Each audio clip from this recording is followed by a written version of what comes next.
தனுஷ் அவர்கள் நடித்து இயக்கிய இட்லி கடை படம் மிக அருமையான படம். தான் ஒரு மிகப்பெரிய கலைஞன் என்பதை மீண்டும் ஒருவரை நிரூபித்துக்கிறாரு. தான் மிகச்சிறந்த நடிகன் மட்டுமில்லை, மிகச்சிறந்த ஒரு இயக்குனர் அப்படிங்கிறதையும் மீண்டும் ஒரு முறை நிரூபித்துக்கிறாரு. பெயருக்கு தோந்தாப்புலேயே மிக எளிமையான, உண்மையான, யதார்த்தமான ஒரு கிராமத்துக்கான ஒரு கதைக்களம், அருமையான ஒரு கதைக்களத்தை வந்து தேர்ந்தெடுத்து தன்னுடைய வாழ்க்கையில் உண்மையால பாதிக்கப்பட்டு உண்மையால் உணர்ந்து இந்த படத்தை எடுத்துக்கிறார். அப்படிங்கிறது 100க்கு 100 உண்மை. அது மாற்றுக்கிறது இருக்க முடியாது.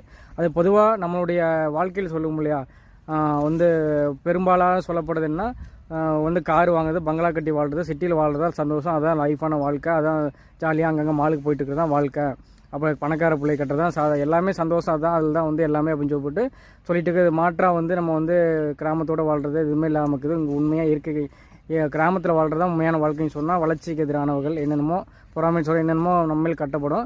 இதை வந்து உண்மையால் இந்த படத்தில் உண்மையாக வந்து கடத்திக்கிறார். அதாவது சிட்டியில் அதே மாதிரி என்னென்னா ஒரு என்னென்ன உச்சத்துக்கு போய் என்னென்னலாம் கிடைக்குமோ அதெல்லாம் வந்து கிடச்சி அதுக்கப்புறம் வந்து மாறுறதான் அவருடைய வாழ்க்கை. இதே யதார்த்தமாக அதில் யதார்த்தமாக அதை பதிவு பண்ணிக்கிறாரு.